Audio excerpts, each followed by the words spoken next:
दत्तनगर येथील पूर्व विभाग दत्त मंदिरात श्री दत्त जयंतीनिमित्त गुरुवारी दर्शनासाठी मांदियाळी दिसून आली।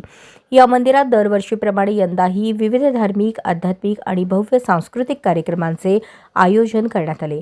भाविकांच्या उत्स्फूर्त प्रतिसादामुळे संपूर्ण मंदिर परिसर भक्तिमय वातावरणाने नटला होता। गुरुवारी सकाळी 5:30 ते 7 या वेळेत दत्त गुरुमूर्तींवर अभिषेक करण्यात आला। त्यानंतर महापूजन, ध्वजारोहण, गणपती पूजन, नक्षत्र पूजन, नवग्रह पूजन, होम हवन, अर्चना आणि पुण्याहवाचन आदी धार्मिक विधी पार पडले। हरिभक्तपरायण डॉ. शिवाजी महाराज भटकर यांच्या हरिकीर्तनानंतर हरिभक्तपरायण पवन भटकर आणि तबलावादक सागर भटकर तसेच गायक गोपाल महाराज यांच्या उपस्थितीत भावपूर्ण कीर्तन आणि दत्तचरित्रमय गजराने सकाळचा कार्यक्रम अधिक भक्तिमय झाला। दुपारच्या सत्रात ब्रह्मर्षी तुकाराम स्वामींचे विशेष प्रवचन झाले। अध्यात्म, भक्ती, दत्त महिमा आणि गुरुचरित्रातील प्रेरणादायी प्रसंग यावर त्यांनी मनोवेधक मार्गदर्शन केले।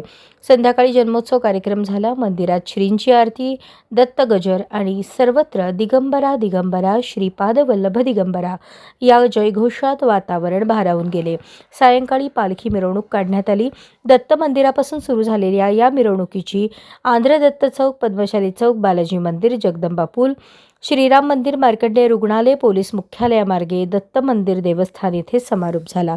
दरम्यान मिरवणूक मार्गावर सर्वत्र पालखीचे स्वागत पुष्पवर्षावाने करण्यात आले। सकाळपासून रात्री उशिरापर्यंत मंदिरात दर्शनासाठी गर्दी झाली होती। चिंतन श्री